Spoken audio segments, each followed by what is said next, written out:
começar agora a nossa segunda aula do curso de Avaliação Econômica de Projetos. Então, como vocês sabem, eu dividi o curso em módulos, né? Vocês devem ter ido lá na plataforma já, e lá vocês viram a divisão que eu fiz em módulos. Pode ser que a gente tenha algumas diferenças, né? Algumas variações em relação ao que está lá planejado até o final, mas as variações vão ser pequenas. E lembrem que toda vez que termina uma aula, tá? No máximo, no outro dia, que é a terça-feira, até meio-dia, 1h, a plataforma está toda atualizada com o assunto da aula do dia anterior.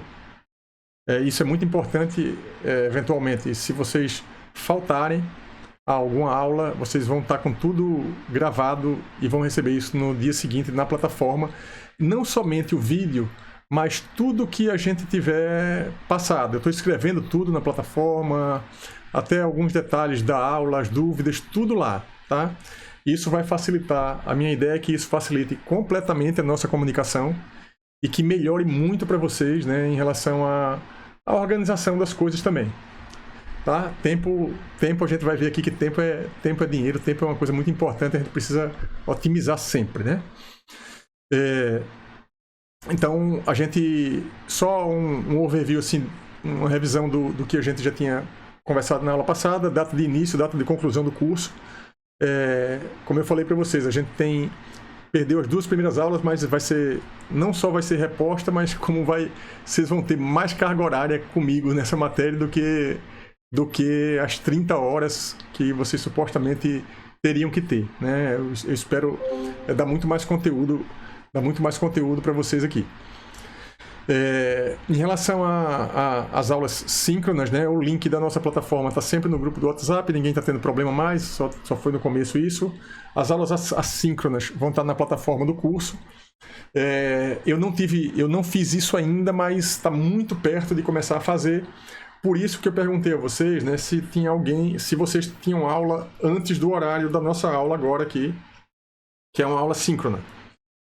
Por quê? Porque eu vou gravar algumas aulas e vocês estando com o horário vago antes da minha aula, antes desse horário de segunda às 13h30, às 15h10, vocês podem assistir algum vídeo ou alguma coisa antes do horário, antes de a gente começar a aula.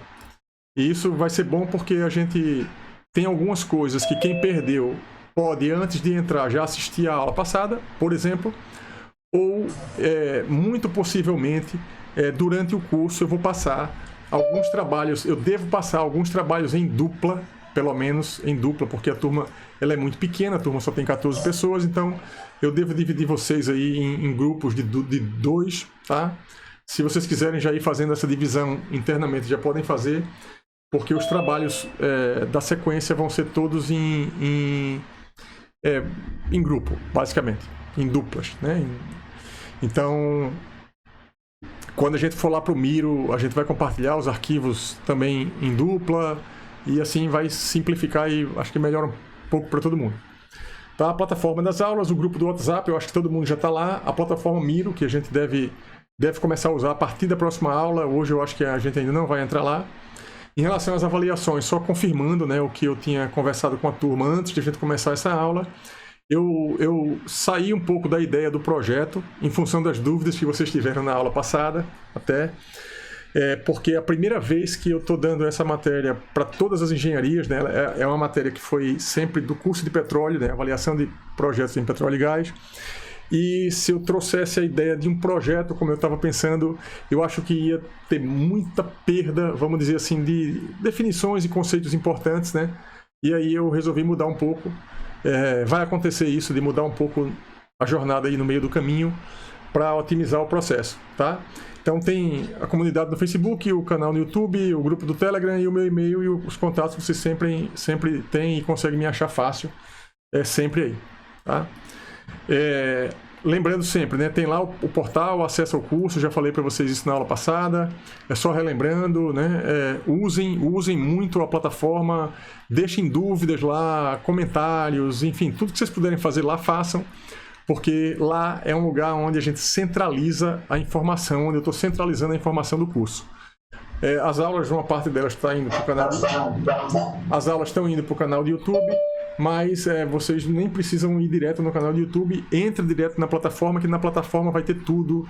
Os PDFs das aulas vão estar lá, as indicações vão estar lá, as referências vão estar lá, a descrição do trabalho vai estar toda lá. Então, todo mundo cria o hábito de repente, olhar todo dia, no final do dia, o que eu coloquei de novo na plataforma, porque eu estou atualizando isso praticamente que diariamente, né? Estou fazendo a mesma coisa, né, para os 3 cursos, né? Administração, que foi a aula anterior a essa, avaliação econômica e empreendedorismo. Então eu não consigo atualizar todo mundo todo dia, mas tá sempre alguém está sempre sendo atualizado. Então é importante que vocês criem um hábito de acompanhar, tá? Então basicamente o conteúdo da aula de hoje começa agora, né, nesse slide, que é entendendo um EVTE de um projeto. Não sei se vocês lembram da aula passada. EVTE, o que é o EVTE? Estudo de viabilidade técnica e econômica.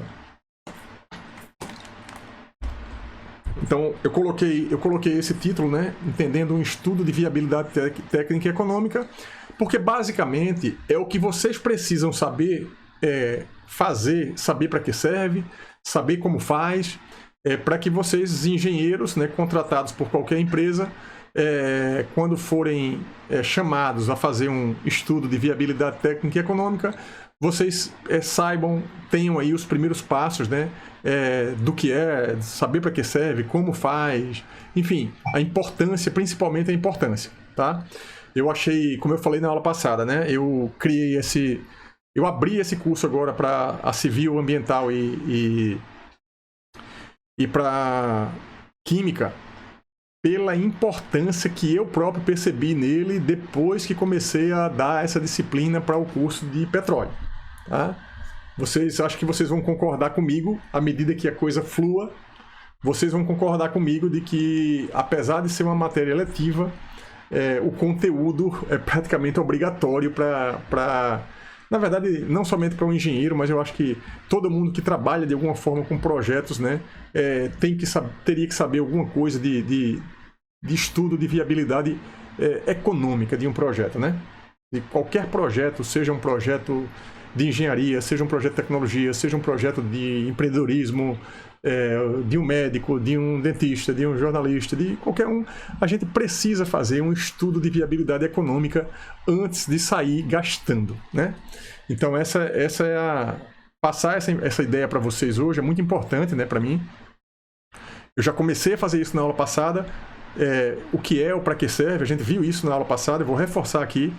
E aí hoje a gente já vai entrar um pouco assim nos conceitos fundamentais, né, os principais. Eu não vou ficar repetindo teoria, falando de juros simples, compostos, assim, coisas de introdução à economia. No final, vocês vão ter uma tarefa para fazer, que é uma revisão de introdução à economia, mas eu não vou ficar aqui, né, jogando teoria, jogando definições para vocês, porque eu vou definir as coisas centrais, as coisas principais, e à medida que vocês forem fazendo a atividade, vocês vão ter a dúvida e vocês vão me perguntar: professor, o que é isso?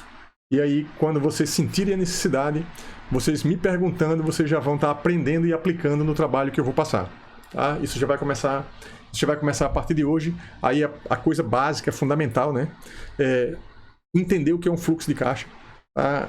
Apesar de todo mundo já deve ter ouvido falar, né, num fluxo de caixa, não sei se todo mundo já viu, né, já se deparou com um fluxo de caixa. Se alguém se deparou com um fluxo de caixa aí já, só para eu saber, né? Coloca aí no nosso bate-papo, tá? Já fiz um fluxo de caixa. Alguém conhece, alguém já viu, pessoal, um fluxo de caixa? Coloca aí para ter uma ideia do nível de informação que vocês têm. Alguém já viu um fluxo de caixa? Peraí que eu me perdi aqui um pouco. O Hugo está dizendo que já viu. Michael também, maravilha, beleza, tá? Então, um fluxo de caixa, tá? Aqui eu vou fazer uma definição de alguma coisa que vocês, boa parte, já viu, e que vocês precisam, na verdade, todo o estudo de viabilidade técnica e econômica de qualquer coisa, ela começa com fluxo de caixa. todas as contas, todos os métodos, tudo parte de um fluxo de caixa. Então, é uma palavra-chave da avaliação econômica de projeto. Então, eu recomendo que vocês possam ir para o Google, né, e colocar lá fluxo de caixa, coloca em português fluxo de caixa, coloca em inglês, procura se já tem tabelas, se já tem dashboard, se já tem coisas prontas. Esses fluxos de caixa, eles variam de área para área, tá? Eu vou mostrar para vocês, provavelmente não na aula de hoje, mas eu vou mostrar um fluxo de caixa, por exemplo, de um projeto em óleo e gás, tá? Mas vai ser simples vocês fazerem as analogias para entender um projeto de engenharia civil, um projeto de meio ambiente e um projeto de engenharia química, tá? Inclusive o pessoal de química e petróleo, né, tem coisas que são muito parecidas, né? Muitos engenheiros químicos acabam trabalhando no setor de petróleo, até porque a indústria petroquímica ela é uma indústria muito rica também e acaba demandando muito engenheiro, né? Além do fluxo de caixa, tem o TMA, que é a taxa mínima de atratividade, que a gente vai ver, né? vai começar a entender o que é isso. Pessoal, coloca aí também no nosso chat aí quem sabe o que é, quem já ouviu falar em TMA. E TMA, aí uma pergunta, o TMA é uma pergunta que é essa taxa mínima de atratividade, e VPL, que é o valor presente líquido. Tá? Essas são as três, vamos dizer assim, as três definições principais, né, que eu separei para a aula de hoje, e a gente vai, à medida que a gente aprofunde, a gente vai entrando em outras definições. E eu vou falar também um pouco de planilhas e dashboards. Vocês lembram que eu falei de dashboard na aula passada, né? Eu sugeri. Eu até comentei aqui, né? A Raíssa, eu acho que já fez um curso de Power BI. Então, duas recomendações que eu já deixo, né? Power BI é importante aprender. Data Studio, tá? É a ferramenta que nós vamos usar aqui nesse curso. Então, o pessoal que eu perguntei, né? As pessoas que entraram um pouco mais cedo na nossa aula, quem já tinha usado o Data Studio. Então, o Data Studio, vamos dizer assim, o Power BI é o Business Intelligence lá, é a ferramenta da Microsoft, né? E o Data Studio é a ferramenta de BI, vamos dizer assim, do Google. Tá? Então a gente vai usar durante o curso o Data Studio. Quem quiser, a dupla que quiser usar nos trabalhos, quiser usar o Power BI, assim, pode ficar completamente à vontade, pode usar. Tá? Até porque uma coisa que vocês precisam saber é o seguinte, tecnologia é commodity. Tá? É commodity. A tecnologia hoje é o Power BI, amanhã é outra coisa. Além do Power BI tem o Data Studio, tem alguns outros. E o importante, uma vez que você aprendeu praticamente você aprendeu todos. O que vai faltar é habilidade nas coisas específicas. Então, a minha ideia, foquem em pelo menos um desses caras aí, dessas ferramentas que eu falei, e aprendam. Porque aprender a outra vai ser muito mais fácil. Mas pelo menos uma delas, hoje em dia, é mandatório assim, para o engenheiro. Tá? Então, estou só reforçando aqui uma coisa que eu vou voltar a comentar no final. Então, qual a ideia? Uma revisão rápida que eu já fiz, né? Para que serve? Isso é muito importante o tempo todo, né? Definição de juro e taxa de juros, também de uma forma bem simples para vocês. Todo projeto, eu acabei de colocar isso até na aula de administração, todo projeto que seja um projeto social, de caridade, de uma ONG, todo projeto precisa ter recurso econômico e financeiro. Em tese, todo projeto, né, precisa de grana para acontecer. Tá? Então, é muito importante que todo projeto, que a gente defina o projeto e que a gente pense logo no começo, eu faço isso lá em administração, né? A gente definir um projeto, fazer a gestão do projeto e desde o começo a gente começar a fazer um planejamento financeiro mesmo, que garanta que a gente vai ter dinheiro para executar o projeto até o final. Tá? Então isso é muito importante. Na verdade, é por isso que vocês estão aqui. Essa matéria precisa isso. A ideia é essa, é que vocês consigam pegar um projeto, qualquer projeto que seja, e saber os caminhos de se fazer um estudo de viabilidade técnica e econômica. E aí eu mostro alguns itens que são muito importantes para o EVTE. Tá? Falo do fluxo de caixa líquido de um projeto, taxa mínima de atratividade, valor de presente líquido e algumas atividades aí que vocês vão fazer até a próxima aula. Essas atividades elas vão ser basicamente uma revisão de introdução à economia, só que vocês vão fazer essa revisão utilizando o Google Sheets, o Data Studio ou o Excel e o Power BI. Tá? E vocês vão definir quais as ferramentas. Quem usar o Power BI vai usar a planilha Excel. Quem for usar o Data Studio vai usar o Google Sheets. Tá? Isso, mas eu estou adiantando aqui um pouco isso, mas fica para o finalzinho aqui da nossa aula. Então, basicamente o que está aí, né? É um resumão do que a gente viu na aula passada, né? Não estou colocando isso aqui só para relembrar, né? Que todas as variáveis fundamentais que a gente vai tratar hoje, toda decisão envolve risco e toda decisão precisa ser tomada, né? Um gestor, um engenheiro, nós todos precisamos sempre decidir alguma coisa e toda decisão ela não é simples, ela é difícil e a gente está sempre deixando outro projeto. Por exemplo, se a gente tem uma grana para investir hoje em algum projeto e a gente decide por um projeto, a gente deixou vários outros projetos de lado. Ou seja, na hora de decidir aplicar em um projeto, a gente precisa calcular, planejar e saber qual o risco que está envolvido naquele projeto que a gente resolveu investir. Tá? Até porque está sempre em jogo as nossas vidas, vida de pessoas, tempo e dinheiro. Como eu falei na aula passada também, engenheiros, né, basicamente trabalham com vida o tempo todo. A gente tem que garantir a segurança das pessoas, a gente tem que garantir que a gente tem que garantir essa segurança. Na verdade, se eu pudesse definir a engenharia, né, construir coisas que melhorem a vida das pessoas, né, garantindo a segurança em primeiro lugar, no menor tempo e com o mínimo de recursos possíveis. Tá? Isso eu acho que é a base fundamental da engenharia, porque construir qualquer coisa de qualquer jeito, a qualquer custo, qualquer um faz. Um bom engenheiro constrói coisas que resolvem um problema a um baixo custo e num tempo menor possível. Tá?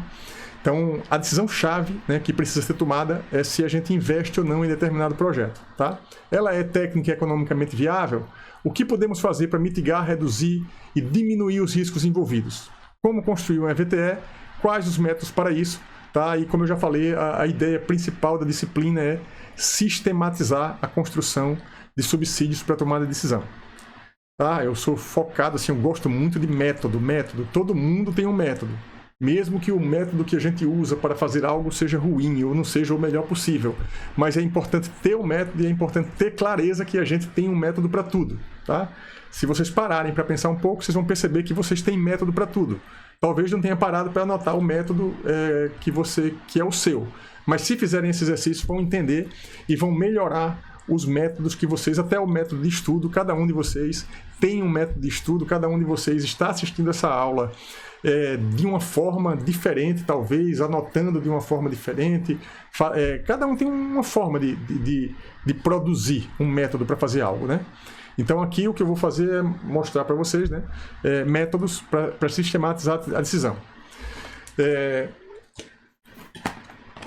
Então aí eu começo, né, com essa informação que eu acho que é a base de tudo, né, as variáveis fundamentais da economia, que é o dilema da troca intertemporal. Tá? Usufruir agora e pagar depois, ou pagar agora e usufruir depois? Tá? Essa pergunta ela é difícil. Qualquer um de nós, tá? Que de repente der a sorte, né, de ganhar um dinheiro, sei lá, na Mega Sena, ou aparecer algum recurso na nossa mão, ou a gente trabalhar e receber alguma coisa pelo nosso trabalho, aí primeira coisa que a gente pensa é o quê? O que é que eu vou fazer com esse dinheiro? Tá? Você tem quase sempre, quando está com dinheiro na mão, você tem duas opções, que são essas duas que estão aí. E aí você tem a opção de dizer assim, a opção assim, mais simples é, eu não sei se eu vou estar vivo amanhã e gastar tudo, aproveitar a vida hoje, ou você pegar o dinheiro e você investir em outra coisa para usufruir depois. Na verdade, essa é a decisão fundamental da nossa vida todo dia, né? A gente, quando abre mão de alguma coisa hoje, vocês quando abrem mão do tempo que vocês têm para estudar muito hoje, para se dedicar muito hoje, para trabalhar muito hoje, certamente no futuro vocês podem ter uma folga, vamos dizer assim, nesse sentido. Tá? Por quê? Porque está pagando agora para usufruir depois. A decisão é fácil? Não.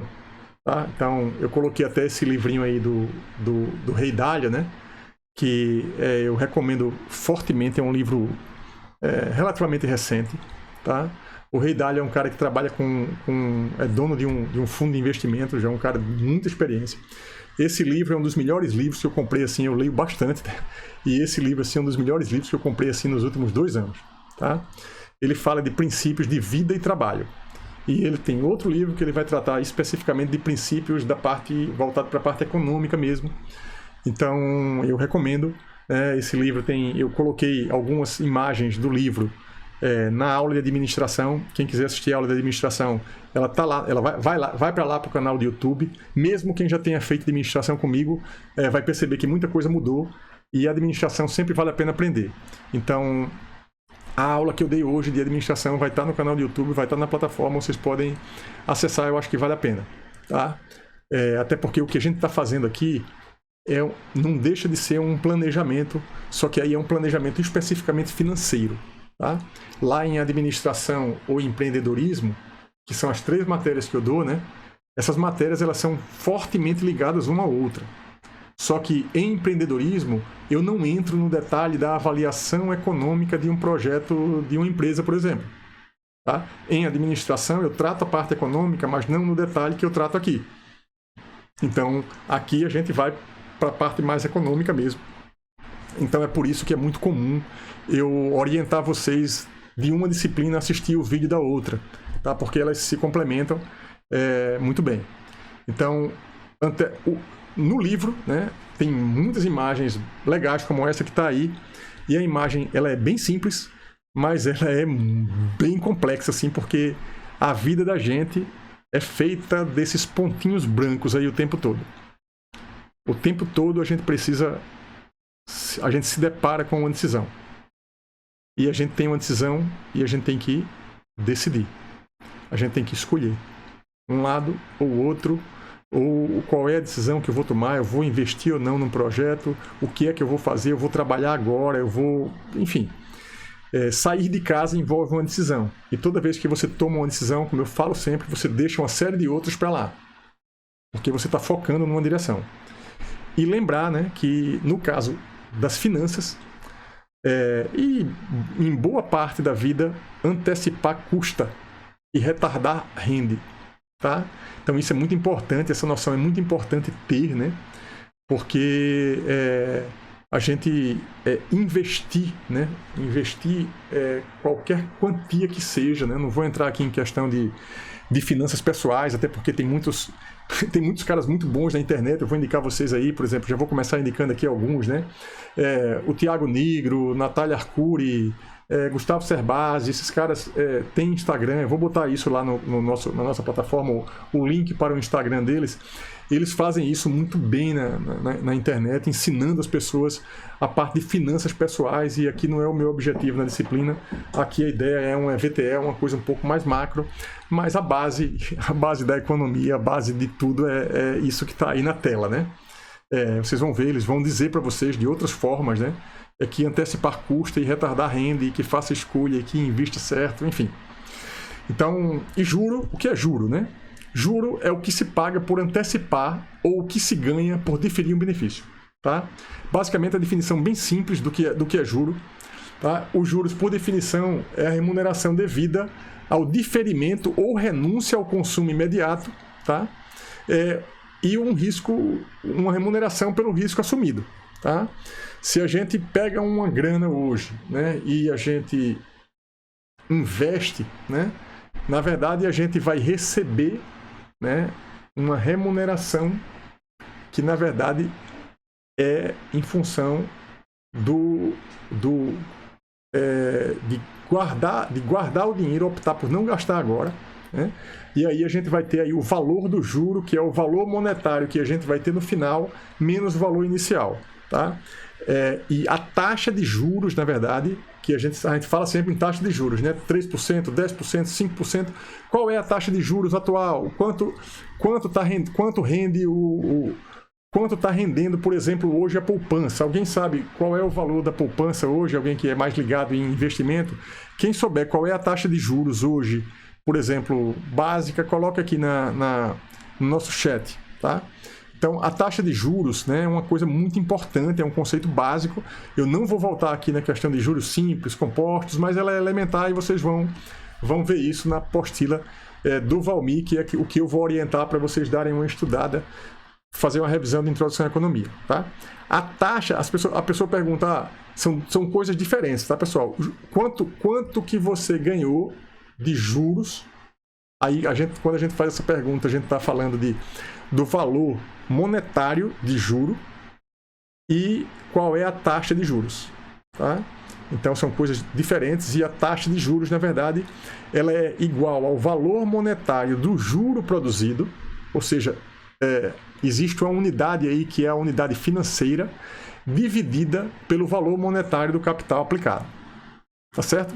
Então, se eu tenho 100 mil hoje, eu aplico em algum lugar e daqui a algum tempo eu vou conseguir capitalizar isso, vou ter 150 mil, nesse processo teve um juros aí que eu vou estar ganhando por ter apostado nisso. Tá? E qual foi a taxa de juros média? Então aí tem que se fazer a conta, então não é tão simples fazer assim. A taxa média a gente pode fazer somente com a informação que eu dei aqui, mas a gente precisa conhecer um pouco mais de economia para fazer o cálculo mais preciso do tempo das coisas, tá? Envolve sempre tempo e dinheiro, então a gente lembra qual é a pergunta fundamental que a gente vai ter que responder, ou na hora que a gente vai investir ou não no projeto. A taxa mínima de atratividade, ela é boa, vale a pena eu investir nesse projeto ou nesse negócio, tá? Então, são definições assim bem simples, né? Então, o Vinícius colocou aí, ó, bem importante essa interação, né? O Vinícius colocou aqui, ó, poupança 2,97 AA. É bem importante o AA. O AA significa o quê? Ao ano. Todo fluxo de caixa, pegando aí a informação que o Vinícius deu e o fluxo de caixa que eu falei, todo fluxo de caixa precisa do tempo, a janela de tempo que a gente vai considerar no fluxo de caixa, 1 ano, 2 anos, 10 anos, e precisa definir também qual é a base temporal que a gente vai usar. Por quê? Ele está colocando aqui, ó, que a taxa de juros de poupança é 2,97% e a Selic é 4,25% ao ano. Essas duas taxas dá para a gente comparar. Por quê? Porque é ao ano e ao ano. Então, todo problema de análise financeira, né, quem for fazer prova de concurso, esse tipo de coisa, uma das principais pegadinhas que tem, né, em concurso o cara dá uma taxa ao ano e dá um dado com a taxa ao ano e outro dado com a taxa ao mês. Aí você aplica considerando a mesma coisa e não e aí não consegue chegar lá. Então, qualquer problema de avaliação econômica começa, né, gravem isso, pela definição do tempo do fluxo de caixa, quanto tempo a gente vai analisar, quanto tempo é o nosso estudo de viabilidade técnica e econômica, e o nosso fluxo de caixa vai considerar a base de tempo, mês, ano ou até dia. Tá? Vocês podem fazer, por exemplo, um fluxo de caixa diário da conta do que vocês têm de recurso em conta corrente, por exemplo. Tá? Então, existe a possibilidade de se fazer um fluxo de caixa diário, né? Diário, mensal, anual, decenal, enfim. Cada problema é um tipo de problema, né? Então, aqui é só para repetir, né, as variáveis fundamentais. Dinheiro e tempo são as duas variáveis de transações financeiras. Tá? Acho que vocês entenderam a questão do antecipar custa e do retardar rende, porque somente duas variáveis em jogo. Apesar de ter somente duas variáveis em jogo, tá, é extremamente complexo e muito difícil você ser assertivo em relação a esse projeto vai dar certo, esse projeto não vai dar, vale a pena investir ou não. Até porque se a gente tivesse essa bola de cristal, né, seria muito mais fácil ganhar dinheiro, vamos dizer assim. aplicando mesmo em bolsa, esse tipo de coisa. Tem gente que tem essa habilidade, mas mesmo assim sempre se perde, se ganha muito. A instabilidade é grande, né? O risco é grande, mas toda vez que tem um risco, você pode acabar ganhando mais, mas pode também acabar perdendo mais, apesar de ser um problema de apenas, vamos dizer assim, 2 variáveis, tá? Ele envolve um nível de complexidade alto, porque o problema específico ele é sim de 2 variáveis. Mas o problema geral, né, a economia, ela não é uma ciência exata, ela tem um monte de coisas, de variáveis que afetam, né? Uma pandemia muda tudo, o valor do dólar, muda o preço do barril do petróleo, muda tudo. Então, a gente está suscetível sempre aos acontecimentos externos, né? Qualquer projeto, de qualquer coisa, está sempre suscetível a riscos externos ao próprio projeto. A gente consegue reduzir, mitigar, é a ideia da disciplina, mitigar os riscos em qualquer um dos projetos que a gente vai investir. Tá? Então, esse slide ele é bem interessante, como a gente está tratando de avaliação econômica de projeto, né, de projetos em si, né? A gente está falando aí de um projeto qualquer, tá? Isso é bem importante. Veja que um projeto qualquer, ele tem essa mesma base. Qualquer projeto ele absorve recursos de um lado e gera recursos do outro. Tá? Um projeto tem sempre o objetivo de gerar recursos, né? Mesmo que seja, vamos dizer assim, um projeto social, os recursos seriam sociais. O que vai mudar, né? O que vai mudar, na verdade, é a nomenclatura. Como a gente está tratando aqui de avaliação econômica de projetos de engenharia, e a gente está tratando aqui de projetos de petróleo e gás, principalmente, de química, de civil. Então, a gente tem que tratar assim na linguagem, vamos dizer assim, do investidor, do acionista, né? Então, todo projeto, ele requer uma grana para acontecer. Essa grana, se a gente não tiver uma grana para executar qualquer projeto, o que é que a gente tem que fazer? Conseguir levantar esse recurso. Esse recurso a gente pode levantar através de empréstimos. Vale a pena pegar o empréstimo ou não? Veja, o empréstimo significa que quem está emprestando a grana para a gente vai estar ganhando juros e a gente vai estar perdendo. Tá certo? Naquela lógica do começo da aula. Só que a gente pode fazer isso, a gente pode pegar uma grana emprestada, pode e deve. Se a gente conseguir fazer isso e a gente tiver uma confiança grande de que o projeto no qual a gente vai investir aquela grana vai dar um retorno financeiro para a gente. Tá? Então, da onde vêm os recursos absorvidos num grande projeto? Normalmente vem de capital de empréstimo ou vem de fundo dos acionistas. Claro que tem outras possibilidades, tem recursos próprios que a pessoa pode estar investindo ou a empresa pode estar colocando, tem recursos de governo, de projetos que você pode conseguir grana para determinado tipo de projeto. Eu vou tratar um pouco sobre isso, eu acho que não na aula de hoje, mas eu vou mostrar, por exemplo, a gente vai abrir o site do BNDES, eu não sei se vai dar tempo de fazer isso hoje, e eu vou mostrar lá as linhas de investimento que tem para determinadas áreas, para vocês entenderem qual é o papel do BNDES e como que você pode conseguir um recurso a um custo um pouco mais baixo. E pode vir também de fundo dos acionistas que vão estar apostando naquele projeto. Tá? Então, o dinheiro entra num projeto, é claro que está de forma simples, aí, macro, né? O dinheiro entra num projeto, vamos dizer assim, ele é aportado para um projeto e o projeto vai gerar um lucro, uma receita, e parte desse lucro, do recurso que é gerado, vai se transformar em amortização de empréstimo. A gente vai ter que pagar o investimento, a grana, né, a quem emprestou, seja um banco, seja amigo, seja outra empresa, seja, enfim. E outra parte se torna lucro de acionistas. E esse lucro de acionistas ele é normalmente dividido em 2 partes. Ou se transforma em dividendo dos acionistas, ou ele é reinvestido, tá? De repente no mesmo projeto para ampliar o projeto, se o projeto está funcionando bem, e ele é reinvestido e aí se torna um ciclo, né, vamos dizer assim, virtuoso para se ganhar dinheiro basicamente em cima de um projeto. Tá? Então, eu acho que essa figura ela foi extraída de um livro, eu coloco a referência lá no final, eu vou mostrar outras figuras para vocês aqui. mas ela foi extraída de um livro de petróleo, de engenharia de petróleo, de exploração e produção de hidrocarbonetos, tá? Eu vou passar a referência do livro para vocês.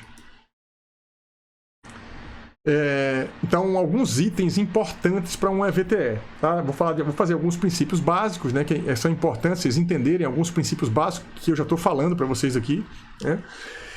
Indicadores econômicos, tá? Quem assistiu, quem fez administração comigo, tem uma parte lá que a gente fala o tempo todo de monitoramento, né? Eu falo de gestão, é o quê? Quem não consegue medir, não consegue gerenciar. E essa matéria é fundamental. A gente vai trabalhar com 6 ou 7 indicadores econômicos, que são esses 6 ou 7 indicadores econômicos que a gente usa para tomar uma decisão de se investir ou não num projeto qualquer. Um deles, eu já falei aqui, um deles é o quê? O VPL. Normalmente se usa para o VPL, tá? Em geral, se o VPL for maior do que 0, significa que o valor presente líquido, né, que eu já falei aqui o que é o valor presente líquido. A gente não sabe, por exemplo, quanto a gente está investindo hoje, sei lá, 1 milhão, 2 milhões num projeto, e esse projeto vai ter a gente está prevendo hoje que esse projeto vai ter um retorno, no final dele, ele vai ter acumulado um recurso, sei lá, 3, 4 milhões.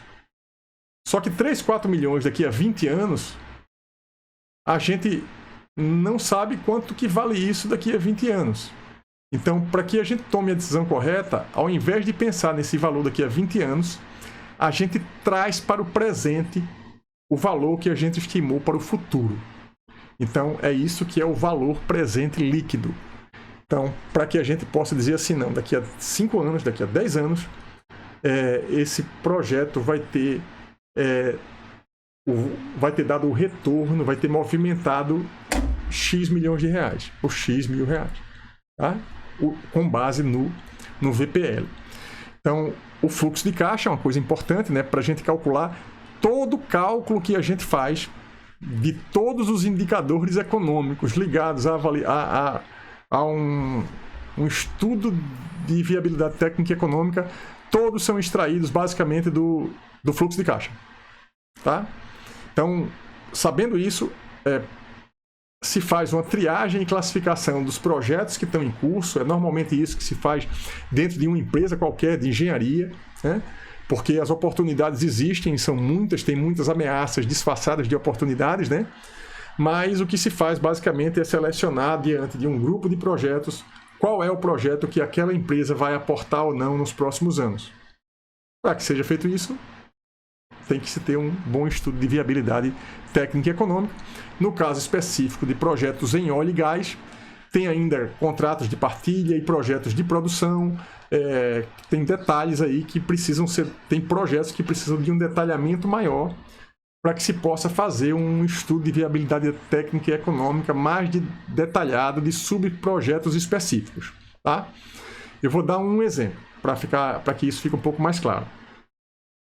O exemplo que eu gosto sempre de dar, o pré-sal, né? O pré-sal no Brasil foi uma decisão, né? Deixa eu voltar aqui.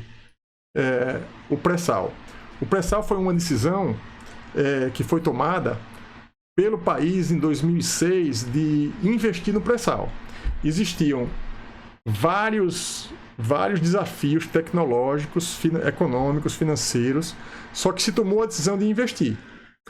Naturalmente que quem tomou a decisão de fazer esse investimento fez um EVTE, vamos dizer assim, vamos considerar um estudo de viabilidade técnica e econômica macro. Tá? Eu estou falando de um estudo macro. Quando você decide apostar, vamos dizer assim, o país decide apostar no pré-sal, ele sabe que vai precisar, a empresa sabe, o país e a empresa sabem que vão precisar de recursos para isso. Por quê? O desafio tecnológico era imenso e exigia recursos. E exigiam decisões que precisavam ser tomadas. Então, naquele momento, foi tomada uma decisão de se investir. Só que cada subprojeto, veja, o pré-sal é muito grande, cada projeto de uma plataforma de produção, vamos dizer assim, é um projeto específico. Cada projeto tem o seu EVTE, tem o seu estudo de viabilidade técnica e econômica. E pode ter, por exemplo, dentro de um projeto de uma plataforma, ou dentro de um projeto de uma petroquímica, ou dentro de um projeto de uma empresa de engenharia, podem haver outros projetos que sejam tão importantes, relevantes do ponto de vista econômico, que se faça necessário um detalhamento especial daquele projeto em específico. Tá? Então, a gente vai estar tratando aqui nessa disciplina de coisas macro. Tá? Eu vou mostrar a vocês um projeto um pouquinho mais detalhado de um projeto um projeto subsea, na verdade, de engenharia submarina, que é um projeto que eu estou orientando 3 alunos agora no TCC de engenharia de petróleo, e eu vou mostrar o detalhamento desse projeto para vocês. Aí é interessante que vocês vão ter um pouco de prática, né? No final, aquela parte, o último módulo vai tratar disso. Tá? E tem aí o impacto da taxa de desconto sobre o VPL. O que é a taxa de desconto? É uma outra definição que eu vou estar fazendo aqui, mas na verdade a taxa de desconto é que se a gente está tratando de um valor futuro e a gente vai trazer esse valor para o presente, a gente está tratando de o quê? De quê? De uma taxa de desconto. Tá? A gente vai descontar uma taxa que na verdade é os juros, né? que foi a taxa de juros que a gente normalmente considera os juros para frente, né? A gente chama de taxa de juros para frente, e quando a gente está voltando no tempo, a gente chama isso de taxa de desconto. Tá? Então, voltando aqui o slide anterior, né? Então, a gente tem aí, pessoal, se vocês quiserem fazer alguma pergunta, fiquem à vontade aí, eu estou falando bastante aqui, né? Se quiserem fazer alguma pergunta, algum comentário, vocês podem abrir o microfone, tá? É uma alternativa, vocês podem levantar a mão, vocês podem escrever comentários, né? Se vocês quiserem pensar alto também, não pensem alto aí, calados, não. Compartilha no nosso bate-papo aí, né? Eu já vi isso, eu já vi aquilo. Agreguem valor, assim, a aula, né? Com perguntas, com informações que até vocês tenham e que eu não esteja falando, porque torna o processo um pouco mais dinâmico, beleza? Então, seguindo aqui. Esse slide ele também é bem importante, né? Onde eu estou colocando para vocês que para uma boa análise econômica de oportunidade de investimento dentro da indústria do petróleo, mas na verdade dentro da indústria petroquímica, dentro de qualquer indústria, o conhecimento prévio de informações, tá? Veja só, quem tem a informação vale ouro, tá certo? Quem tem informações, vamos dizer assim, privilegiadas, o que é? Informação que, tipo assim, ninguém tem e alguém obteve, muitas vezes até de forma que não é legal.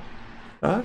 E aí, quando você tem uma informação de alguma coisa que vai acontecer, por exemplo, dentro de um governo, uma decisão que vai ser tomada, uma redução drástica da taxa de juros pelo Banco Central, uma série de coisas, são informações privilegiadas. Então, quem tem informação privilegiada, ou quem tem muita informação antes de começar um EVTE, esse cara está com a possibilidade de o risco muito menor. Tá? Então, qualquer projeto de engenharia ou de qualquer coisa, tanto mais informações a gente tenha sobre o projeto, melhor vai ser o nosso EVTE. Porque tanto mais detalhado a gente tem o projeto de engenharia, tanto mais detalhado a gente tem os custos do projeto, mais assertiva vai ser a probabilidade da gente ter um VPL maior no final. Tá certo? Vocês vão construir comigo algumas planilhas, onde a gente vai dizer assim, olha pessoal, esse projeto tem a probabilidade de ter um VPL positivo é de 20%, é de 30%, é de 10%, é de 5%. Então, a gente trabalha aqui não somente o cálculo do VPL, especificamente, como a gente usa alguns métodos numéricos para se fazer uma análise de sensibilidade. Tipo, um dos métodos que a gente vai usar é método de Monte Carlo, para a gente determinar, não é determinar se o projeto tem um VPL positivo ou não, é qual é a probabilidade estatística, determinística ou não, deste projeto ser viável, ter um VPL maior do que zero, por exemplo. tá certo? Então, isso tudo é conteúdo dessa disciplina aqui, tá? Então, qualquer projeto, né? Vocês, quem daí já ouviu falar, é importante colocar isso aí também, quem já ouviu falar em CAPEX, sabe o que é o CAPEX? Tem gente que chama CAPEX, eu normalmente falo de CAPEX. CAPEX e OPEX. Vocês sabem o que é isso? Sabiam o que é isso até essa aula de hoje? Já está dito aí, já está mostrado no slide o que é. Pronto, eu nunca ouvi. A partir de hoje você nunca mais vai esquecer. Tá, Matheus? Nunca mais vai esquecer. O que é? CAPEX é custo de capital. Tá certo? Custos de capital, despesas de capital. Qualquer projeto, se vocês forem submeter algum edital, alguma coisa, vocês vão entender. Vai ter lá uma parte que é assim, despesas de capital. Tá? A Adler está colocando aqui, ó. Sim, tive contato com os termos da disciplina de engenharia de reservatório. Tá? Isso é bem importante, porque ela está fazendo aí a conexão da disciplina de reservatório, tá? Com essa disciplina aqui. Tá? Então, é normal, veja, no setor de petróleo e gás, as pessoas trabalharem todo o tempo com esse termo. Então, as despesas de capital, o que é? São despesas, vamos dizer assim, de infraestrutura. Tá? São despesas, no caso específico de um... Eu vou pegar um exemplo bem maior e um exemplo um pouco menor. Tá? No caso de uma plataforma de petróleo, por exemplo, o que seriam despesas de capital? A própria plataforma e todos os equipamentos, vou fazer uma definição um pouco simplificada aqui, mas é mais ou menos isso mesmo, todos os equipamentos, tá, que você compra, tá, basicamente equipamentos que você vai comprar, e que esses equipamentos, eles são equipamentos que vão durar mais do que um ano, 2 anos. Então, é claro que a definição desse tempo, eu estou dando uma estimativa para vocês aqui, porque isso é um dos critérios que você define para colocar uma determinada despesa em despesas de capital ou custos operacionais, tá certo? Então, para que... Um exemplo, tá? Você vai construir uma plataforma, evidentemente que uma plataforma vai trabalhar, ela vai funcionar ali durante 20, 25 anos, tempo de vida útil de produção de uma plataforma. Durante esses 25 anos, vai ter aquisição de equipamento? Vai. Vai ter troca de equipamento? Vai. Ou seja, haverá alguma despesa pequena com CAPEX depois do primeiro ano, até o final do projeto. Talvez sempre haja, mas a despesa com CAPEX é normalmente de infraestrutura, normalmente é feita logo no início do projeto. Tá? E nesse projeto, quando você vai fazer o projeto, você tem que definir, olha, no meu projeto, eu estou considerando que equipamentos que a gente não vai precisar comprar num prazo de 2 anos, eles vão entrar como custo de capital. Equipamentos que eu vá precisar trocar todo ano, que vai comprar, eu vou colocar isso em despesas operacionais. Essas duas definições, elas são bem importantes e ela afeta o resultado no final. Tá? O resultado, vamos dizer assim, o resultado financeiro em função do que a gente dessa decisão que a gente vai tomar.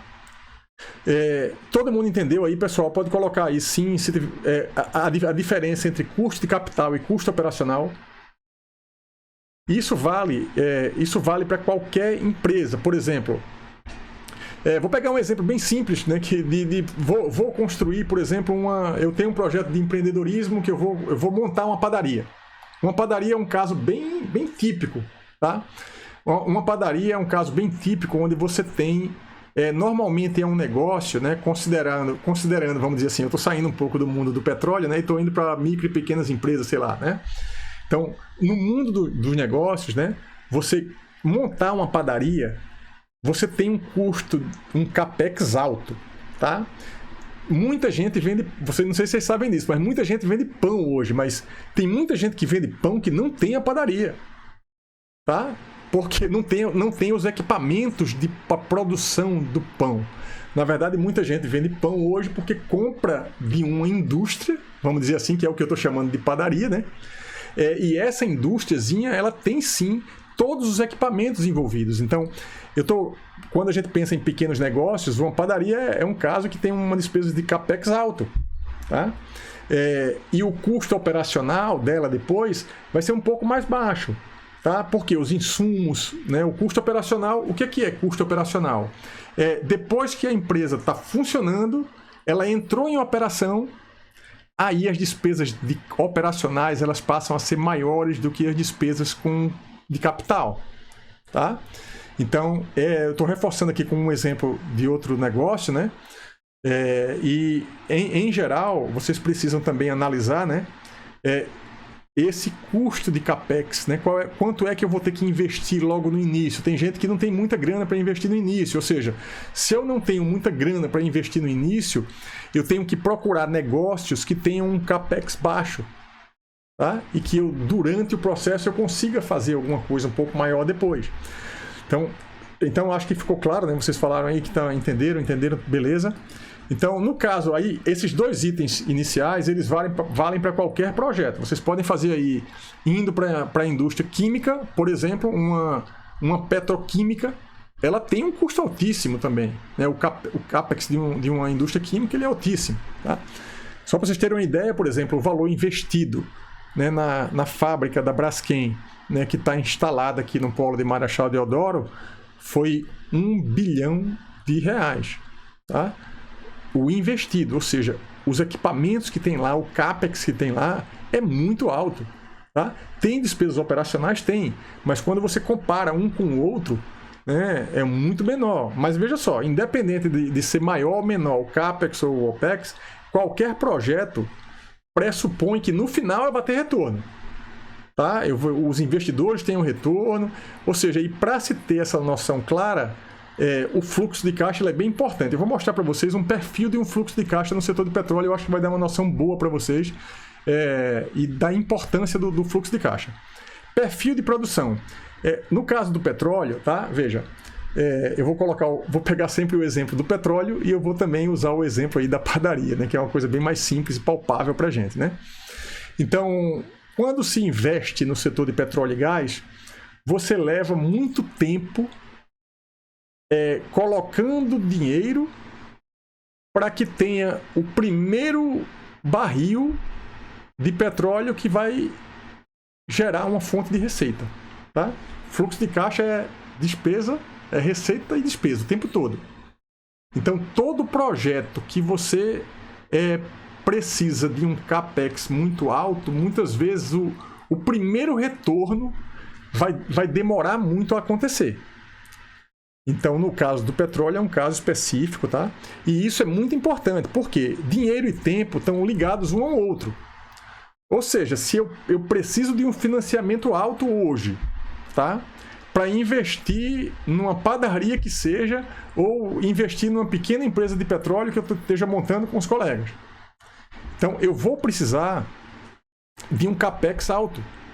Então, para justificar isso, eu tenho que saber também qual é a data do primeiro óleo ou do primeiro pão.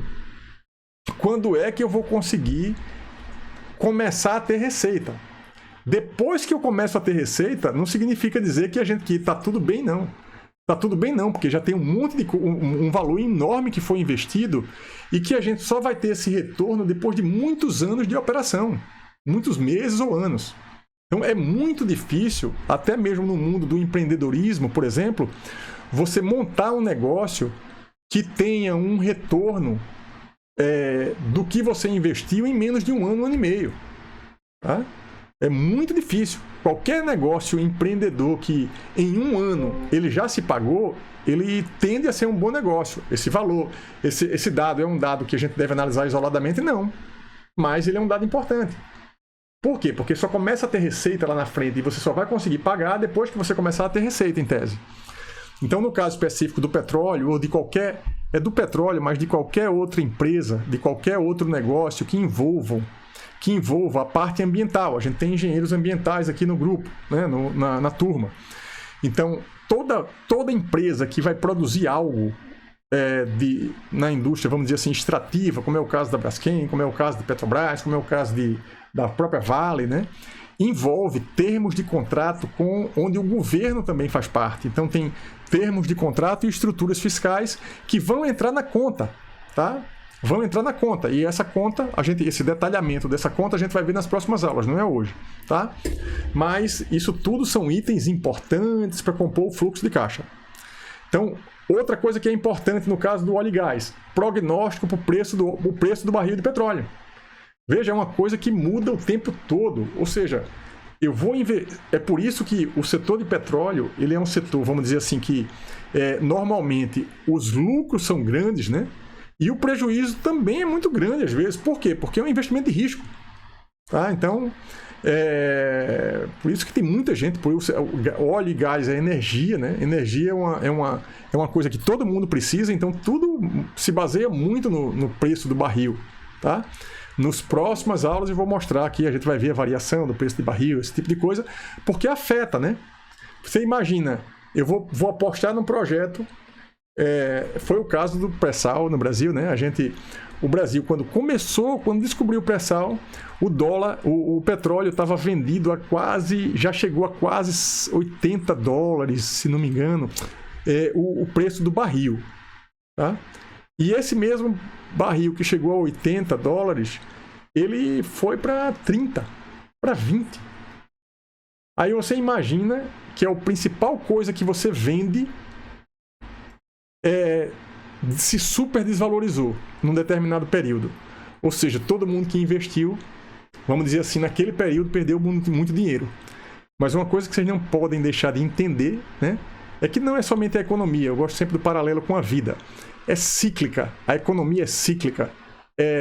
Historicamente, as coisas, vamos dizer assim, crescem, né, diminuem. Os ciclos bons e ruins, eles acontecem sempre, né?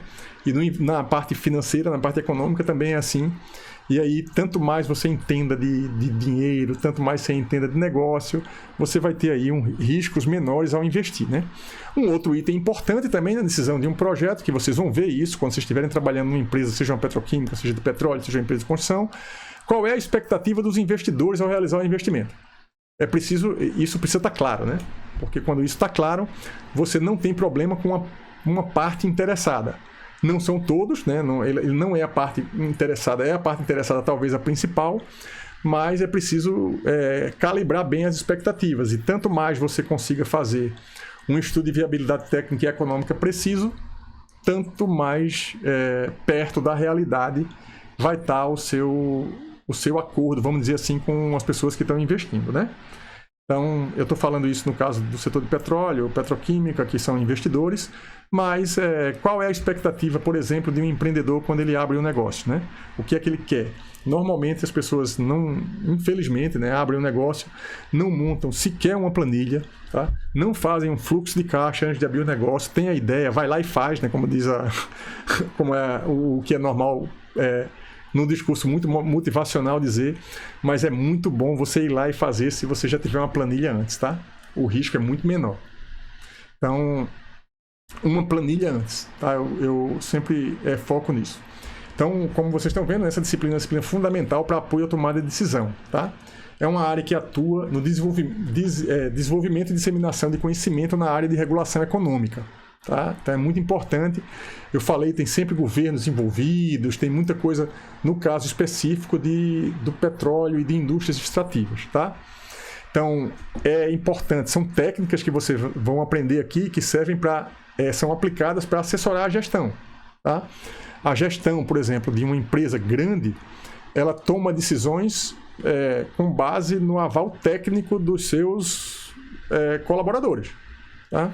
Então, vocês vão ser, vamos dizer assim, empresários, empreendedores, donos de empresa, ou vocês vão trabalhar para alguém em alguma empresa que está precisando e vai precisar sempre, independente do lado que vocês estejam, vocês vão precisar ter informação técnica para subsidiar a decisão. Isso aqui é o importante. Tá? E aí eu reforço, né? Construção de planilhas e software. Por isso que eu falei para vocês aqui, muitas vezes eu vou repetir isso. Power BI, Data Studio, ciência dos dados, tecnologia, Excel, habilidades específicas nessas áreas, tá? Colocam você em outro patamar. Se você, além da engenharia, né, todo o conhecimento técnico que vocês estão obtendo no curso de engenharia civil, química, ambiental, petróleo, vocês, durante o curso, adquirirem uma habilidade específica na construção de planilhas, de software, de uso de software, vocês vão estar criando um diferencial muito grande na carreira profissional de vocês. Se vocês digitarem aí, eu não vou fazer isso agora para a gente não perder aqui o fio da meada, mas se vocês digitarem aí no Google, né, planilhas, avaliação econômica, VPL, vocês vão ver que existe uma série de empresas privadas vendendo planilha, vendendo dashboard, vendendo um monte de coisa, porque isso virou um negócio. Isso é tão importante que isso virou um negócio, tá? Então, muitas vezes, né, se vocês assistirem lá no YouTube a videoaula que o Kim fez comigo para a turma de administração, a turma passada, lá no meu canal, vocês vão ver que muitas vezes a decisão de contratar ou não uma pessoa pode ser pelo currículo, pela formação, mas se você disser que tem uma habilidade adicional em ciência dos dados, que você sabe usar muito planilha, que você sabe programar em Python ou qualquer outra linguagem e que você sabe usar software, você vai ter um diferencial grande na hora da decisão. Acreditem nisso, certo? Porque hoje é muito difícil, né, você ter as empresas contratarem um engenheiro que não tenha uma boa habilidade com isso. É por isso que eu vou, durante a disciplina aqui, essa aula eu estou falando bastante, mas as próximas vocês vão trabalhar mais do que eu. Isso é só o comecinho aqui, tá, pessoal? É como se fosse assim um investimento em CAPEX que eu estou fazendo aqui, mas vocês vão todos comigo para o operacional a partir da próxima aula. Então, e a geração de indicadores econômicos, tá? Então, indicadores o tempo todo. Quem não pode melhorar, quem não pode medir não consegue melhorar, tá? Então, aí eu estou, na verdade, nesse slide, ele está repetindo uma coisa que eu já falei aqui, mas é repetindo para consolidar para vocês, né? O fluxo de caixa líquido de um projeto, ele é receita menos despesas, tá? Ao longo do tempo. É importante definir o tempo, né? O tempo total do projeto, como eu já falei, o tempo base, dia, mês, ano. Eu antecipei esse assunto quando o Vinícius colocou aqui a taxa ao mês, a taxa ao ano, né? E aqui tem uma definição de fluxo de caixa, mas eu não fiz aqui para ler isso para vocês agora, não. Esse material vai estar desse jeitinho aqui mesmo, vai estar lá na plataforma, e aí vocês leem o que tiver que ler depois, estudam depois, tá bom? Então, a mesma coisa vale para aqui, a taxa mínima de atratividade, né? Então, corresponde ao mínimo que o investidor se propõe a ganhar, ou o máximo que alguém se propõe a pagar ao realizar um financiamento, tá? A análise de investimento, a TMA, é estimada com base nas principais taxas de juros praticadas pelo mercado. As que atualmente exercem maior impacto são, aí tem aí a taxa básica financeira, a taxa referencial, taxa de juros de longo prazo, sistema especial de liquidação e custódia, a Selic, que foi a taxa que o Vinícius colocou aqui. O Vinícius falou aqui, ó, 2,97 ao ano a poupança e 4,25 ao ano a Selic, tá? Só que isso também vai ser um assunto para a nossa próxima aula, ou para o finalzinho dessa, que eu espero conseguir aqui, ainda hoje, abrir o site do Banco Central e a gente dar uma navegada por lá, para vocês verem que tem muito dado disponível ligado à taxa de juros que corre hoje, que rola hoje no Brasil, tá? E resumindo e simplificando, né? Na hora de investir em sua empresa, né, um investidor vai fazer uma conta simples, tá? Algo de como, quanto de retorno eu vou ter em X anos? Será que não vale mais a pena deixar o dinheiro na poupança? Tá? Eu estou saindo de uma coisa muito grande, pessoal, para um pouco para a linguagem, vamos dizer assim, do empreendedorismo. Né? Quem já fez empreendedorismo comigo, quando for buscar um investimento, buscar algum investidor, a pergunta que vai ser feita vai ser essa: qual é a viabilidade econômica, técnica e econômica do seu projeto? Eu vou ter retorno apostando nele? Então vocês vejam a importância dessa matéria, não somente para os engenheiros, como para os empreendedores de uma forma geral, tá? Vejam como é importante esse tipo de conhecimento que vocês estão recebendo agora, né? Para tudo. Então, o VPL também é uma definição do que eu já falei aqui, tá? Consiste em trazer para a data zero todos os fluxos de caixa de um projeto de investimento e somá-los ao investimento inicial, usando como taxa de desconto a taxa mínima de atratividade da empresa ou do projeto, tá? É uma definição assim que vocês vão entender muito melhor quando vocês praticarem, quando fizerem um primeiro exercício para calcular o primeiro VPL aí de vocês, tá? É uma atividade que vocês vão fazer provavelmente daqui a uns 15 dias, tá? Pela minha programação. Então, tem mais um slide aí, que é um slide, vamos dizer assim, ilustrativo, né? Mas o que vocês estão vendo aí na tela é um assunto que a gente vai ver lá na frente. O que vocês estão vendo, quem sabe o nome disso que está aí na tela agora? Quem já... Isso aqui, disso e isso. Alguém sabe o nome disso? Desse grafo aí? A árvore de decisão. Exatamente, uma árvore de decisão, tá? Então, não sei se vocês viram isso lá em programação, em álgebra linear, né? Mas vocês vejam que tem muita aplicação em estatística, né? É outro conhecimento, pessoal, além das planilhas. Se a minha vida voltasse toda para trás hoje, assim, eu daria outra atenção à disciplina estatística, tá? Quem estudou pouco a disciplina, que passou e tudo, mas que não tem o conhecimento, eu recomendo fortemente que aprenda muito, tá? Porque é muito importante, certo? Então, esse assunto, por exemplo, a árvore de decisão é uma coisa que é tratada na disciplina de estatística. Aí eu estou juntando aqui as duas coisas. Por exemplo, esse círculozinho aí significa que é uma decisão que a gente precisa tomar. Lembra lá daquele pontinho branco do Rei Dália, né? Eu preciso tomar uma decisão e alguém me disse, né, que eu tenho uma chance de 25% de sucesso no caso de um projeto no setor de petróleo e gás. E eu tenho 75% de chance de insucesso, tá? Então, no caso do insucesso, o VPL calculado, uma vez feito o VTE, é de menos 5 milhões, tá? E no caso de sucesso, considerando aí as etapas de exploração, desenvolvimento, produção, o VPL esperado é de 100 milhões. E aí, vocês investiriam ou não? Estando com o dinheiro na mão. Tá? Então veja que essa decisão que está na tela é uma decisão difícil. Para qualquer pessoa que seja o cara o conselho de administração que vai tomar essa decisão. Tá? Porque o cara pode dizer assim, não, eu vou tomar essa decisão, eu vou apostar no 25%, mas a gente entra com um projeto de gerenciamento de risco, a gente foca tudo nesse projeto para a gente garantir, porque o retorno é muito alto. Aí muita gente vai para o lado dos 75%, acredita pouco, e outra parte vem para esse outro lado, e aí no tempo, quem vai ganhar mais, né, é quem foi para o risco maior. Tá? Infelizmente, a lógica do processo é essa. Tá? Mas é assim que as coisas funcionam e é para isso, vocês estão entendendo agora, né, que, por exemplo, uma árvore de decisão ela é importante dentro do contexto da análise econômica que a gente vai fazer aqui.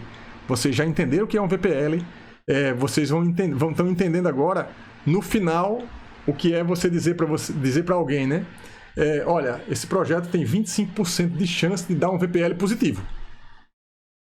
Esse cálculo vocês vão aprender a fazer aqui na disciplina. Na verdade, vocês já estão aprendendo. Eu estou dando as bases aqui para vocês construírem isso comigo nas planilhas aí, tá? Então, aqui eu já trouxe outra árvore de decisão, tá? Mesma coisa, só que aí tem uma decisão hoje e tem outra amanhã. É claro que hoje e amanhã é a forma de dizer.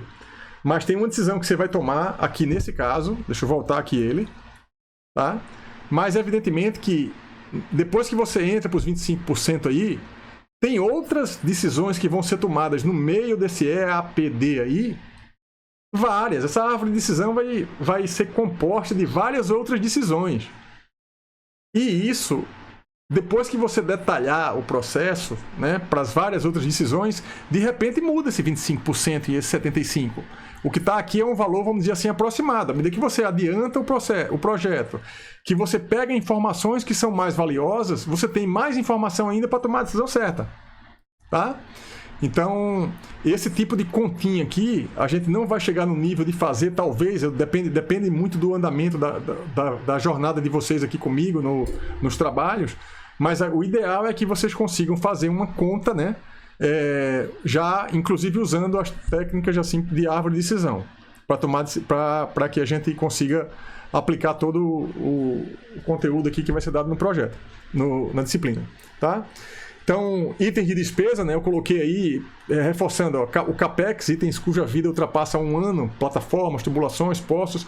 Vocês podem trazer isso para a engenharia civil também, pensar mais ou menos na mesma coisa, em equipamentos, em maquinário, né, em coisas que você... Acontece isso numa construtora também, uma construtora tem uma série de equipamentos que ela não compra somente para uma obra, né? Ou seja, a ideia fundamental vale para tudo, né? Então, OPEX, né, itens cuja vida é inferior a 1 ano, então aí produtos químicos, serviços, seguro. Então, tem mais informações aí que eu vou... Nessa equação aí, eu vou deixar essa equação aí para a gente trabalhar em um outro momento quando a gente for para a planilha. Mas ela trata basicamente de uma estimativa para um OPEX, tá? Porque você tem aí o CAPEX, que é tudo aqui é muito baseado, pessoal, no empirismo, né? Então, essa fórmula ela é uma fórmula extraída do livro de petróleo, né, de economia. Cada livro vai extrair uma fórmula, tem uma metodologia, e eu estou trazendo essa aqui para mostrar para vocês, né, que ele tem uma fórmula para estimar o OPEX anual com base no CAPEX acumulado, tá, no preço do barril, tá, e na produção de barris. Tá?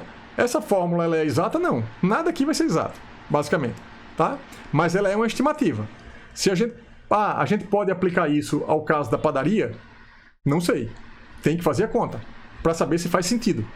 Tá? Por quê? Porque numa padaria também tem o CAPEX acumulado, em vez de preço de barril, tem o preço do que você vai vender e tem a produção que você vai fazer por dia para depois calcular por ano.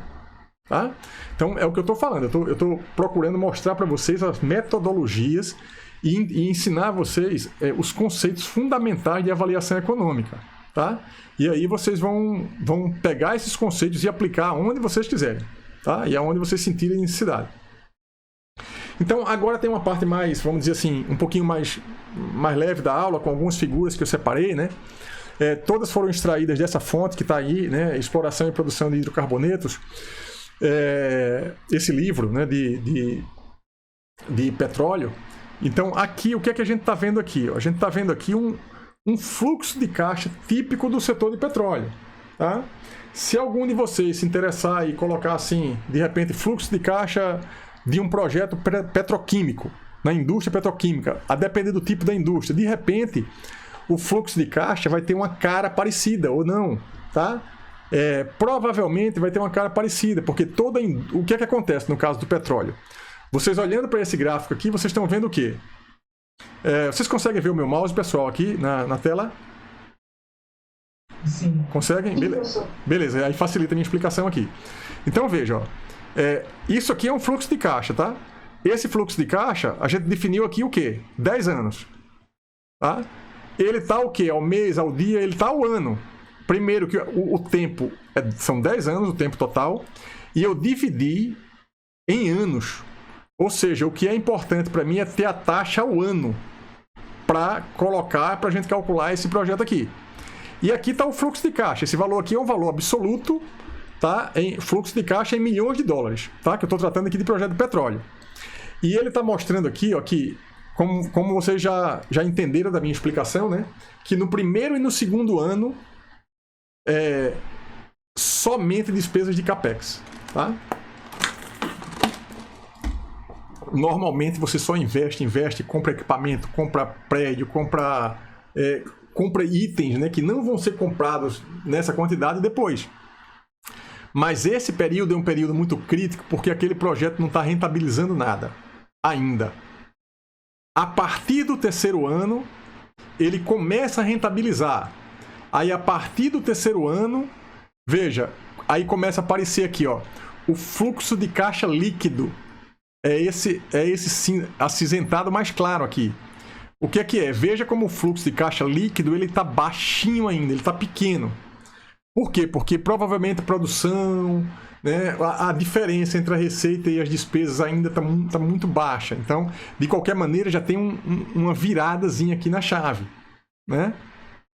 Então, veja, é preciso, né, que o projeto seja muito bom para no primeiro ano já dar um fluxo de caixa, no terceiro ano, na verdade, no primeiro ano de produção, que eu estou falando aqui, né? Então, já tem um fluxo de líquido aqui positivo, né? E aí tem, ó, mais despesas de CAPEX, e depois tem taxas, que são impostos, que tem que ser pago, royalties, e despesas operacionais que passam a existir a partir do momento que eu comece a operar, tá? Então, percebam, depois existe ainda, né, muito provavelmente existe ainda uma despesa de CAPEX alta logo depois que inicia a operação. Ela vai ser menor, ela vai ser menor. em muitos casos. Mas ainda vai haver, porque a operação está começando, é uma operação de 25 anos, que está começando a produzir no terceiro. Tá? Então, e essa coisa vai variando. Percebam que no quarto ano a gente já não tem praticamente despesa de CAPEX, depois ela some. Tá? Basicamente, as despesas ficam sendo o quê? De operação mesmo, manutenção de pessoal, de manutenção de equipamentos, né? De transporte, enfim, de despesas de custeio, tá? Despesas de capital e despesas de custeio, tá? É muito comum também se dar o nome a essas despesas operacionais de despesas de custeio. Tá? Qualquer projeto, se vocês forem entrar em qualquer edital de qualquer coisa e forem preencher uma planilha de um projeto, vai aparecer lá despesa de capital, despesa de custeio. Não vai aparecer lá CAPEX e OPEX, mas vocês vão saber claramente que é a mesma coisa do que a gente está falando aqui. Tá certo? Então, e veja que todo o campo, todo o fluxo de caixa de qualquer projeto em petróleo, ele tem essa cara. É esse perfil. Por quê? Todo projeto demora 1, 2, 3 anos a começar.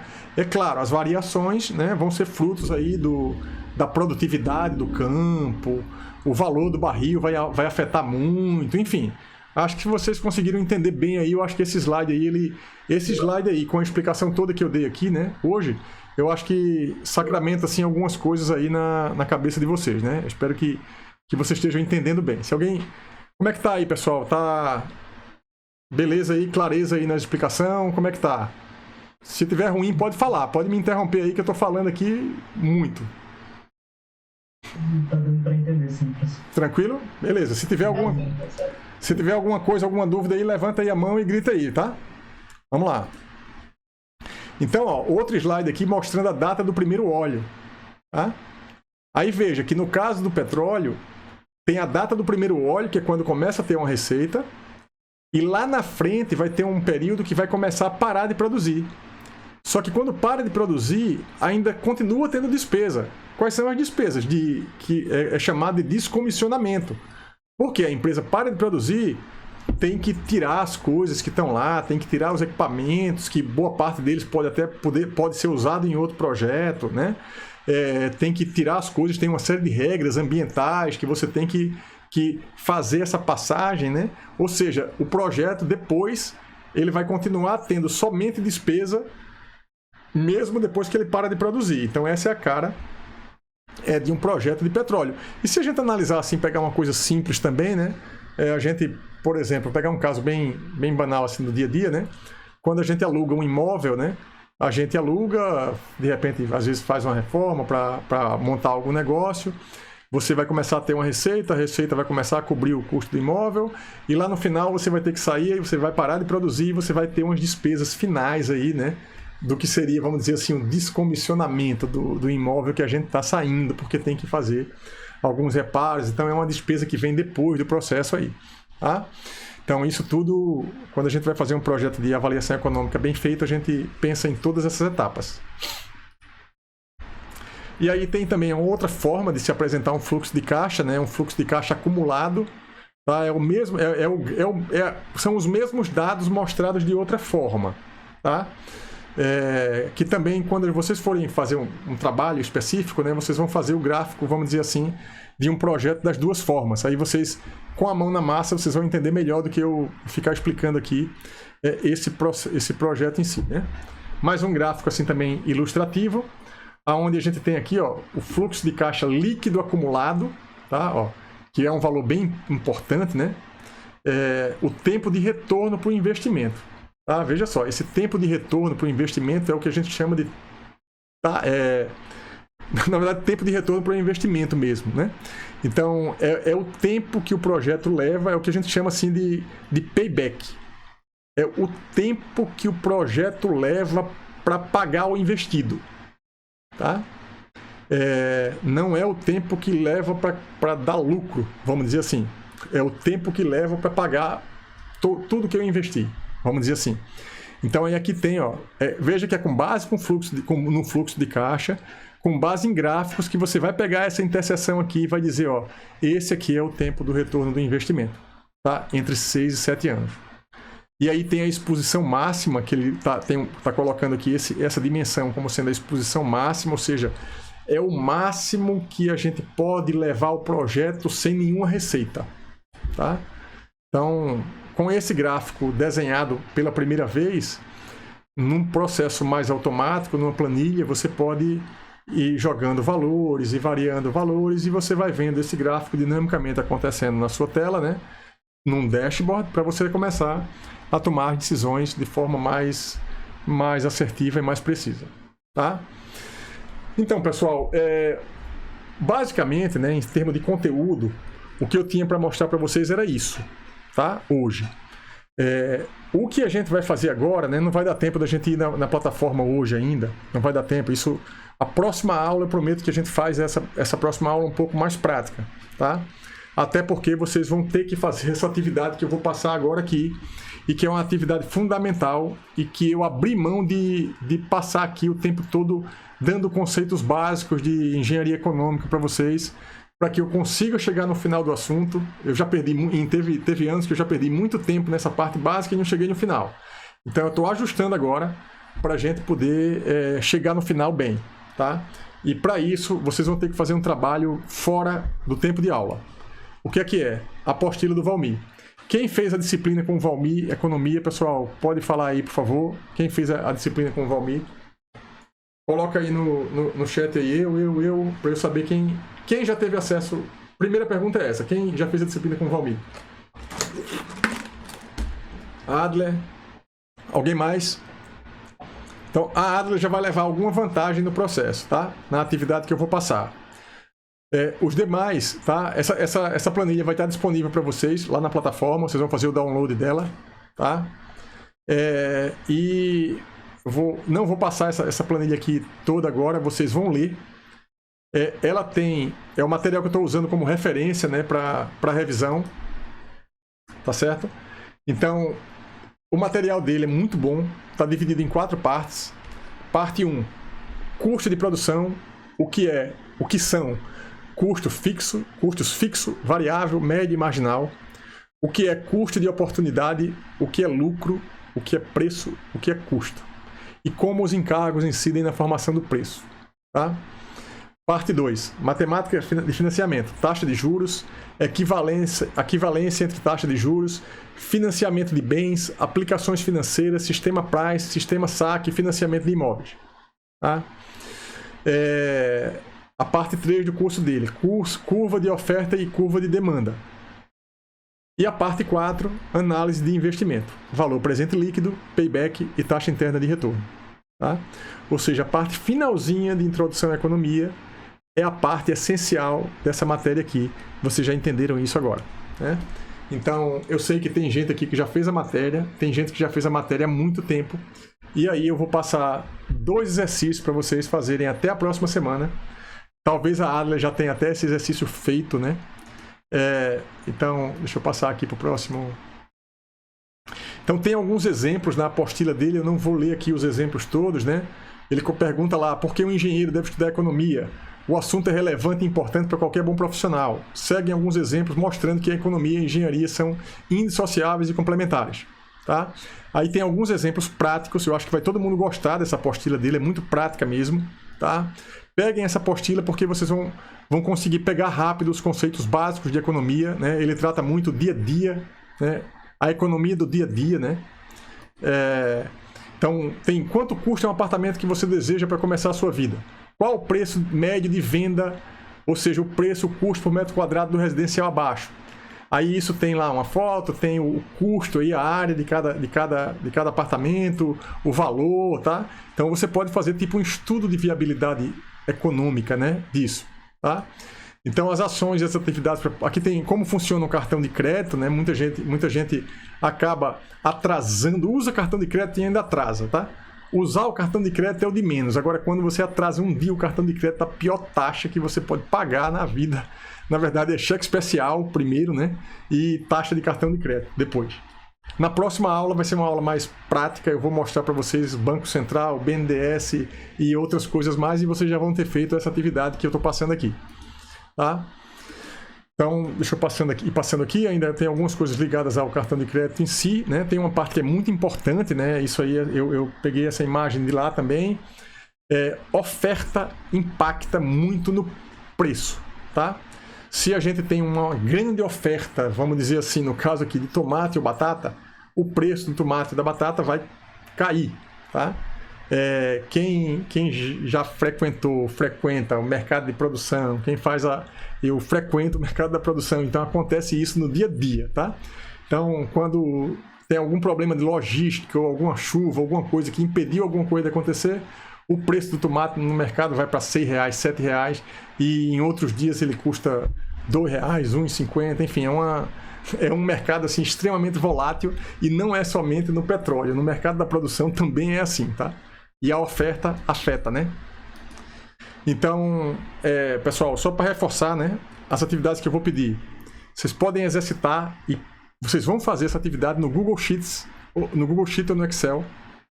A plataforma Miro para o projeto da atividade, quem quiser começar a usar e quiser fazer a atividade lá no Miro pode fazer também. O design assim do pensar o problema, quiser colocar o problema lá também vai ser bom. Agora não, mas a gente vai depois que a gente fizer a primeira parte, a gente vai usar o Data Studio ou Power BI para a gente analisar gráficos, fazendo pequenas variações no preço das coisas, enfim, para a gente ter uma ideia. Vamos tentar construir um gráfico de VPL, um fluxo de caixa dentro de uma ferramenta de planilha, para que a gente tenha isso, uma análise um pouco mais avançada, né, dentro do nosso curso ainda. Sobre aprendizado das tecnologias, tutoriais no YouTube, de tudo que está aqui e dúvidas comigo, tá bom? Podem se virar nos 30 aí, assistindo vídeo aula de Google Sheets, Data Studio, peguem as melhores aulas e vocês vão ver o poder aí da tecnologia e de como é fácil, vamos dizer assim, aprender praticando com os tutoriais que tem no YouTube e qualquer dúvida vão trazer para mim, tá? Então, um exercício, né, uma atividade é essa aqui, tá? Ela está descrita lá, talvez eu não tenha tempo de apresentar tudo aqui, eu vou terminar de apresentar tudo aqui, mesmo que a gente passe um pouquinho do tempo da aula, tá? Mas essa atividade é o quê? Uma empresa pretende explorar um pequeno campo de petróleo com reservas para produzir cerca de 10 anos, tá? Foram estimados os seguintes custos. Custo de perfuração dos poços, 43 milhões de dólares. Custo de equipamento e instalações, 20 milhões. O custo de produção, ou seja, é gasto para produzir o barril, $20 por barril. Tá? Esse custo de produção, ele é CAPEX ou OPEX? Tá? Custo de produção. Tá? Então, com esse custo de produção, a gente já consegue ter aí um custo, vamos dizer assim, da operação envolvida, né? Então, já tem aí os custos operacionais, né? O valor residual dos equipamentos é de 1,38 milhões. Por que tem esse valor residual do equipamento? Lembra que lá no final vai parar de produzir e vai ter um equipamento no final de uma produção de petróleo que ainda vai ter valor. Quanto vale isso? 1,38 milhões, ou seja, de dólares. Ou seja, tudo afeta, inclusive o preço dos ativos no final, tá? Então, aí tem uma tabela aqui, ó, a produção dos poços está estimada nesta tabela. Tem aqui 5 anos, 2 milhões de barris, né? Na verdade são 10 anos que tem aqui, né? E a produção nos 10 anos, tá? 2,8 milhões de barris, 2,5, 2,2, depois vai decrescendo. Sim, mas e o problema? Qual é o problema? Qual é a pergunta? Qual o custo médio de produção? Aí já é uma atividade para vocês. Qual o preço de venda de barril que faria a receita superar em 15% o custo de explorar este campo? Destaque os riscos que você quer enxergar nesta decisão de explorar este campo. O que faltaria para este problema ter ainda maior aderência com os cálculos econômicos? Tá? Aí essa última pergunta é uma pergunta dissertativa, só que vocês vão dissertar, vocês vão colocar isso lá no Miro, tá? Todo mundo vai criar um board no Miro, vai compartilhar comigo, pode copiar e colar o enunciado lá, tá? E vocês vão construindo a solução lá. E se forem tendo dúvida, vai me perguntar. A construção do problema usando planilha. Desconsidere a variação do valor do dinheiro no tempo, tá? Com o que eu dei na aula, vocês vão ter uma boa noção para fazer isso, mas isso vai obrigar vocês a praticamente dar uma lida, fazer uma revisão na apostila do Valmir. Vocês vão fazer as duas coisas, revisar a economia e já entrar no tema aqui da minha aula num trabalho só, tá? Então vocês começam a fazer isso na próxima aula, porque na próxima aula a gente vai começar a aula basicamente lá no Miro e eu dentro das pastas de vocês, tá? Pra gente... as pastas, vamos dizer assim, já vou fazer essa divisão agora, pessoal. Esse trabalho aqui já é em dupla, tá certo? Vocês podem abrir uma pasta no Miro, compartilhar comigo e com a dupla e com a pessoa do seu trabalho. E podem começar a fazer lá, tá? Então, tá passada essa atividade, né? Essa atividade é para todo mundo. Eu ia separar a atividade de Química e Petróleo, não, mas como eu dividi um grupo em dois, eu vou fazer a atividade para os grupos, tá? Para as duplas. Então, a outra atividade, tá? Ela é uma atividade mais ligada à parte de civil e ambiental, mas todo mundo vai ter que fazer também. Todo mundo nas duas atividades, tá? Todas as duplas. O Distrito de Irrigação Nilo Coelho, localizado no município de Petrolina, iniciou suas operações em 1984. E hoje é o maior e mais exitoso exemplo de irrigação no Nordeste brasileiro. São 23 mil hectares irrigados, destacando-se a manga 37%, a uva 21% e a goiaba 11%. No ano de 2015 foram distribuídos 285.579.816 metros cúbicos por ano para a irrigação das fazendas, com águas oriundas do Rio São Francisco. As despesas de funcionamento desse perímetro irrigado estão sumarizadas na tabela abaixo. Aí está aí. Despesa com pessoal, despesa com encargo, máquinas e veículos, manutenção de infraestrutura, despesas administrativas, investimentos, energia elétrica da estação principal e energia elétrica das estações secundárias. Tá? Essa é a atividade 2. Tá? E qual é a pergunta? Isto posto, defina os valores financeiros mensais da política tarifária do distrito, de forma que o custo fixo será dividido pelos irrigantes por área irrigada, reais por hectare. E que o custo variável, e qual é o custo variável? Ou seja, a energia elétrica será dividida pelos irrigantes por metros cúbicos consumido. Observe que os pagamentos serão mensais. Faça um exercício. O irrigante que tem 190 hectares e consome em um mês 170 mil metros cúbicos pagará mensalmente quanto ao distrito. Tá?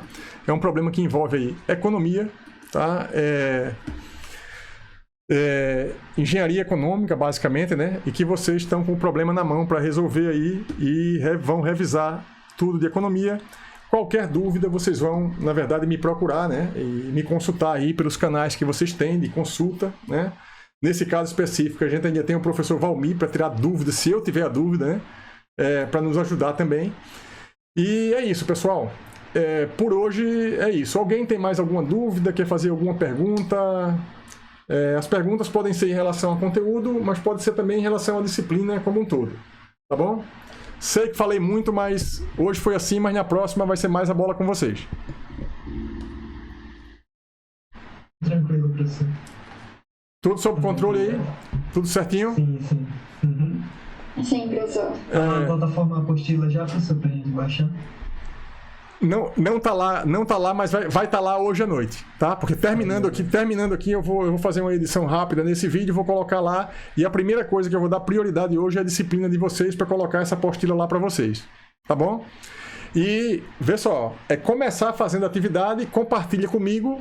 Se tiver dúvida, faz um comentário lá dentro do Miro e marca o meu nome, que eu chego lá e tiro a dúvida lá na plataforma. Beleza? Valeu, pessoal. Boa noite aí a todos e obrigado aí pela atenção. Boa noite, professor. Tchau, professor. Tchau, tchau.